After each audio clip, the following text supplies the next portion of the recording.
And so we found ourselves homeless at that time. And so we were living with some cousins in that time, and it was back and forth. And there was a period of time where we were living in my mom's car and in a shelter. And then, some family members were like, enough is enough, so they called Children's Services. This was in Columbus at the time. I'm from Columbus. And called Children's Services. And so we were in and out of Children's Services for years. Middle school up until I think high school, and then so it's back and forth between my grandmother raising us, and when her illness she got really sick, then we would go back to foster care, and she would get us back, and so it was back and forth until kind of I won't say aged out of foster care. My mom was able to get herself together, and my 3 sisters went back to live with her, and I stayed with my grandmother at the time. And so, how long did it take for your mom to get herself together? I don't remember the years it took. I just remember it was more than 5 years that we were back and forth, And we haven't had a conversation about the things that she was dealing with during that time that kept her from being a mother to us, because my mom has 6 children, 4 girls and 2 boys.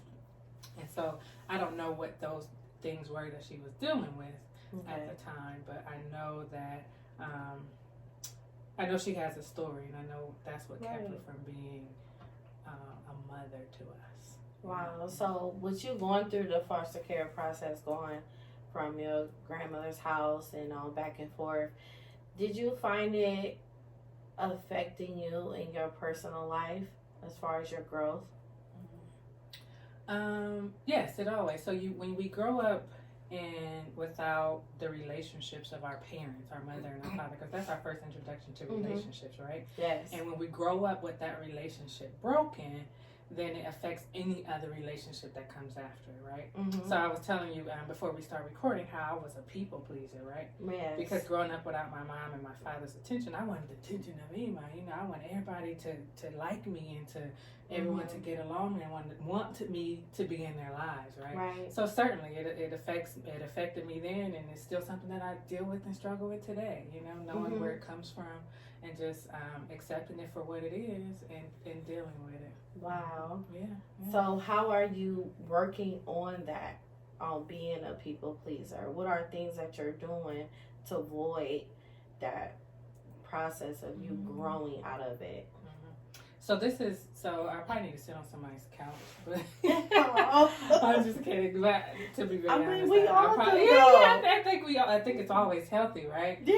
And so this is how I've kind of come to grasp with that whole idea of being a people pleaser, is that I recognized it, and I recognized it for what it was, right? And then I decided that I guess through life's trial and errors and people exposing you and pouring into you, different things about who you are and who you should not be, just sheds lights on it for you. And so what I really do is try to process that thing. Like, okay, Kesh, what happened in this relationship or with this thing? What happened here, right? Right. And then looking at what was your role in it.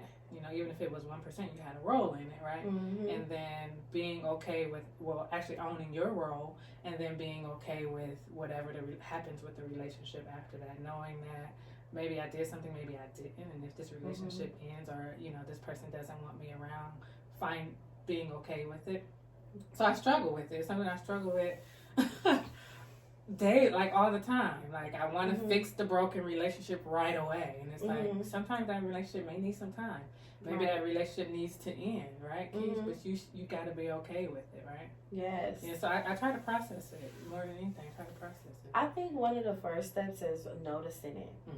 I think a lot of people, we don't notice our flaws and everything because we don't take time out for ourselves. That's a good point. But I think once we take time out for ourselves and analyze the things of the good and bad traits that we have, it's like, okay, what I need to fix and what I need to work on to make me better. Right. And I think sometimes people get the perception that it's supposed to happen overnight. Right.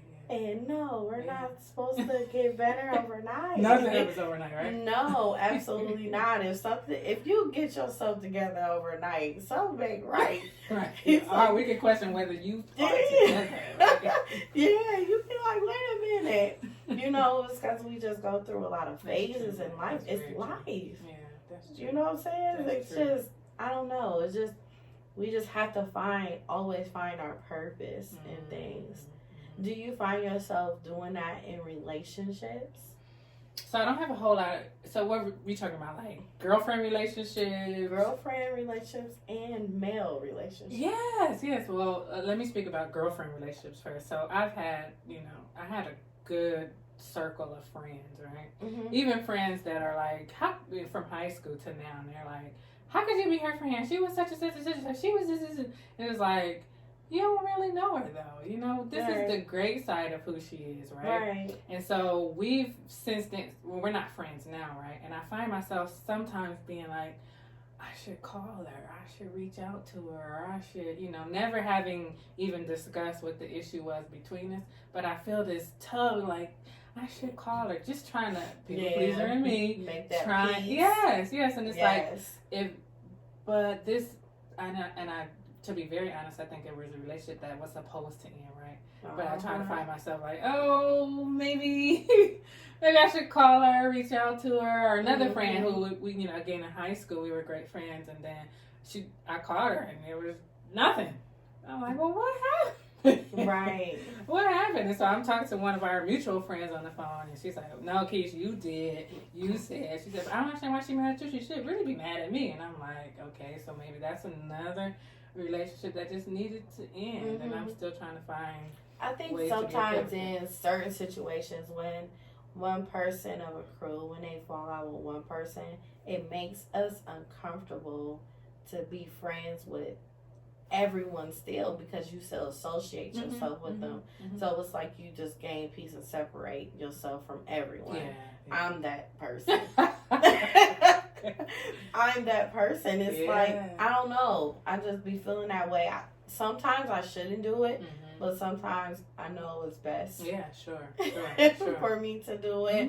I think it would be to a point where I just want us to have our relationship. My business is mine, your business is yours, even though you're around these people. And just, you have to have a good understanding of boundaries. Yeah. None of us are friends with them, the friend that's not friends with. So it's just like we, the relationship, we kind of outgrew the relationship. That's a thing, that's real. Yeah. I think it's just, everybody is just seasonal. I used to feel like real down, like, dang, I'm not friends with them no more, and I miss this and miss that. But then at the same time, that was a sign for them to just be there for that season. That's true. Yeah. That's true. So what about the guys? So I don't have a whole lot of experience with male-female relationships, right? And part of that was because of the young lady I was, right? So I was an angry woman. I used to be like, I remember in college, guys may come up to me and they'd be like, she's so mean. Why is she so mean? Hey, you was mean. And I guess I was. Like, I didn't even know I was just giving off this aura of this. I was just so mean. Girl. But it was it was coming from a place where this broken relationship I had with my dad. Like, I didn't believe nothing the guy said. You lying, I could see right through you. Right? That's how and I guess it was all over my face. So that probably kept me from having those relationships. But I think at the same time, it was also protecting me from any, because at the core, I'm a sweetheart, right? I love, right? And so I was like, God, why have guys knocking down my door? Why they want? He said, girl, I had to protect you, girl, because you getting billed for that. You can't have probably just had them just running off. I was scaring them off, but he was like, and you was scaring them